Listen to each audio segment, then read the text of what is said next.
So this is January 2nd, and we're going to be in Genesis 4 through 7 today. So please bear with me with some of the names that are really hard to pronounce. I've looked ahead and I don't necessarily know how to pronounce them, so just bear with me.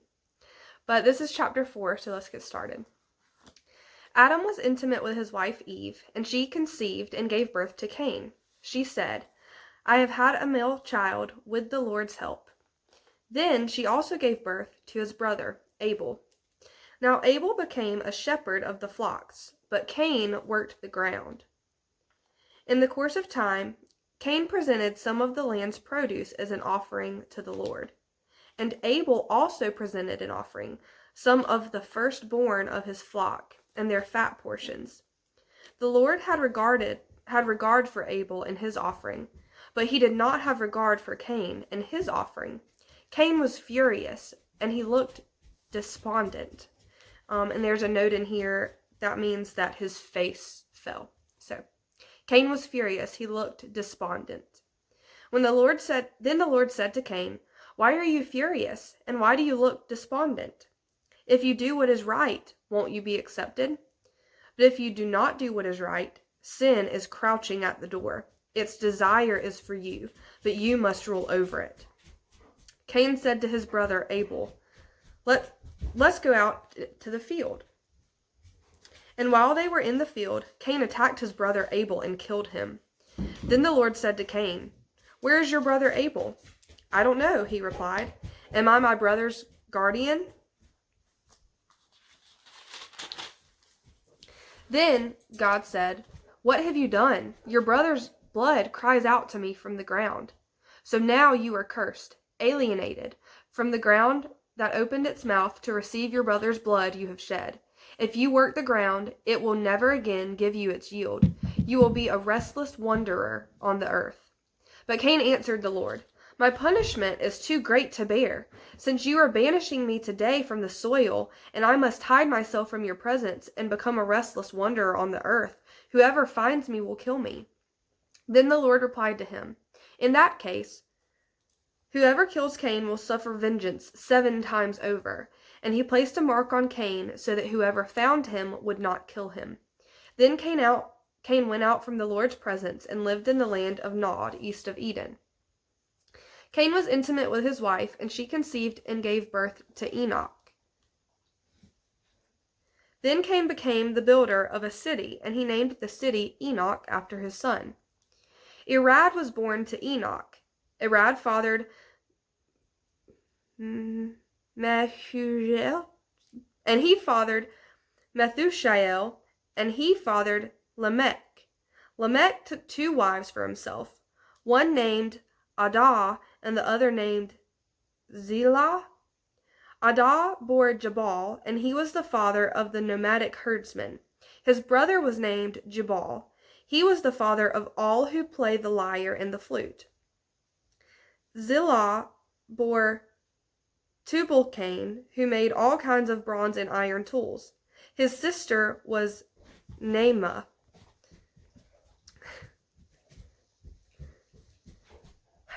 Lamech said to his wives, "Adah and Zillah, hear my voice. Wives of Lamech, pay attention to my words. For I killed a man for wounding me, a young man for striking me.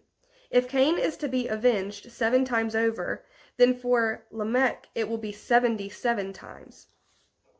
Adam was intimate with his wife again, and she gave birth to a son and named him Seth. She said, "God has given me another child in place of Abel, since Cain killed him." A son was born to Seth also, and he named him Enosh. At the time, people began to call on the name of Yahweh. So this is chapter 5. These are the family records of the descendants of Adam. On the day that God created man, he made them in the likeness of God. He created them male and female. When they were created, he blessed them and called them man. Adam was 130 years old when he fathered a son in his likeness according to his image and named him Seth. Adam lived 800 years after the birth of Seth, and he fathered other sons and daughters. So Adam's life lasted 930 years, then he died. Seth was 105 years old when he fathered Enosh. Seth lived 807 years after the birth of Enosh, and he fathered other sons and daughters. So Seth's life lasted 912 years, then he died.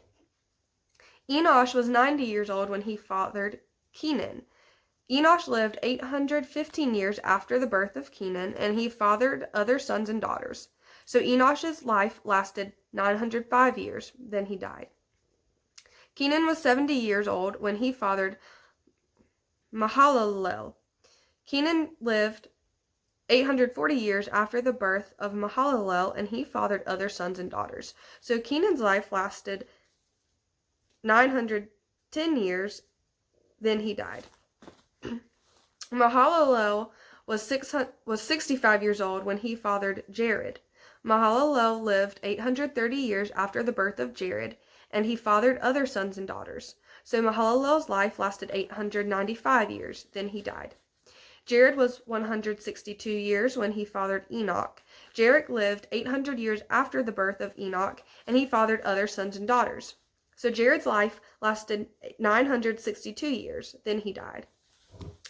Enoch was 65 years old when he fathered Methuselah.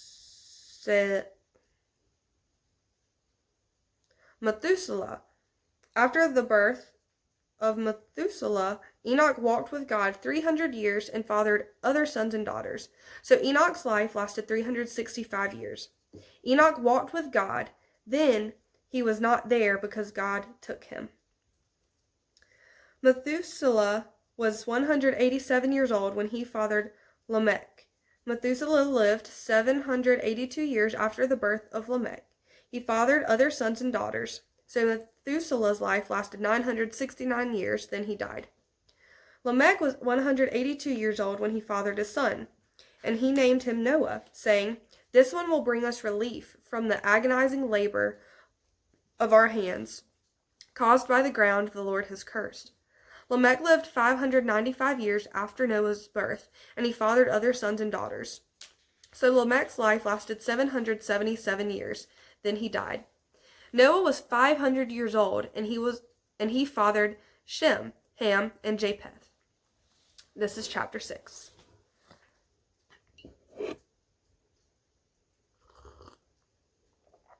Gotta have a little bit of coffee. So chapter 6.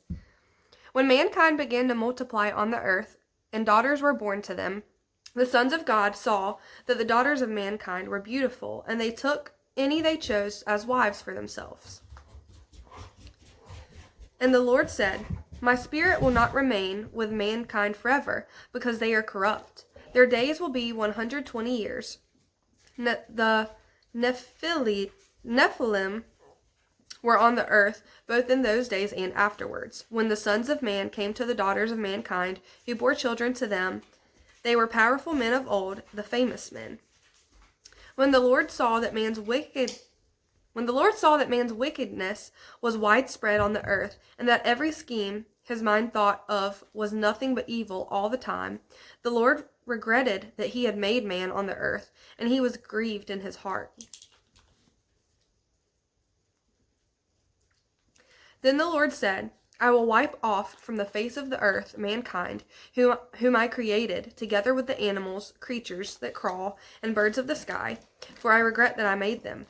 Noah, however, found favor in the sight of God. These are the family records of Noah. Noah was a righteous man, blameless among his contemporaries. Noah walked with God. And Noah fathered 3 sons, Shem, Ham, and Japheth. Now the earth was corrupt in God's sight, and the earth was filled with wickedness. God saw how corrupt the earth was, for every creature had corrupted its way on the earth. Then God said to Noah, "I have decided to put an end to every creature, for the earth is filled with wickedness because of them. Therefore I am going to destroy them along with the earth. Make yourself an ark of gopher wood. Make rooms in the ark, and cover it with pitch inside and outside. This is how you are to make it. The ark will be 450 feet long, 75 feet wide, and 45 feet high. You are to make a roof, finishing the sides of the ark to within 18 inches of the roof. You are to put a door in the side of the ark, make it with lower, middle, and upper decks. Understand that I am bringing a flood waters on the earth to destroy every creature under heaven with the breath of life in it. Everything on earth will die. But I will establish my covenant with you.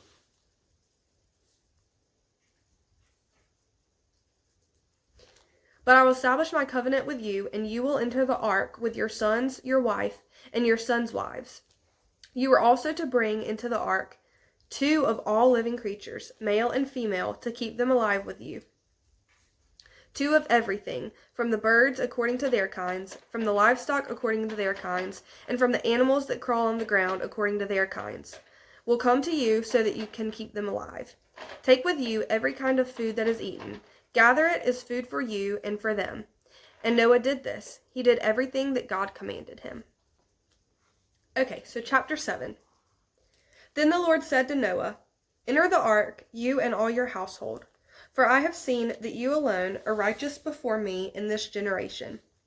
You are to take with you 7 pairs, a male and its female, of all the clean animals, and 2 of the animals that are not clean, a male and its female, and 7 pairs, male and female, of the birds of the sky, in order to keep offspring alive on the face of the whole earth. 7 days from now, I will make it rain on the earth 40 days and 40 nights, and I will wipe off from the face of the earth every living thing I have made. And Noah did everything that the Lord commanded him. Noah was 600 years old when the flood came, and water covered the earth. So Noah, his sons, his wife, and his sons' wives entered the ark because of the waters of the flood. From the clean animals, unclean animals, birds, and every creature that crawls on the ground, 2 of each, male and female, entered the ark with Noah, just as God had commanded him. 7 days later, the water of the flood came on the earth. In the 600th year of Noah's life, in the 2nd month, on the 17th day of the month, on that day, all the sources of the watery depths burst open, the floodgates of the sky were open, and the rain fell on the earth 40 days and 40 nights. On the same day, Noah, along with his sons, Shem, Ham, and Japheth, Noah's wife, and his 3 sons' wives entered the ark with him. They entered it with all the wildlife according to their kinds, all livestock according to their kinds, the creatures that crawl on the earth according to their kinds, all birds, every fowl, and everything with wings according to their kinds. 2 of all flesh that has breath of life in it entered the ark with Noah. Those that entered, male and female, of all flesh, entered just as God had commanded him. Then the Lord shut him in. The flood continued for 40 days on the earth. The waters increased and lifted up the ark so that it rose above the earth. The waters surged and increased greatly on the earth, and the ark floated on the surface of the water. Then the waters surged even higher on the earth, and all the high mountains under the whole sky were covered. The mountains were covered as the waters surged above them more than 20 feet. Every creature perished, those that crawl on the earth, birds, livestock, wildlife, and those that swarm on the earth, as well as all mankind. Everything with the breath of the Spirit of life in its nostrils, everything on dry land died. He wiped out every living thing that was on the surface of the ground, from mankind to livestock, to creatures that crawl, to the birds of the sky, and they were wiped off the earth. Only Noah was left, and those that were with him in the ark. And the waters surged on the earth 150 days.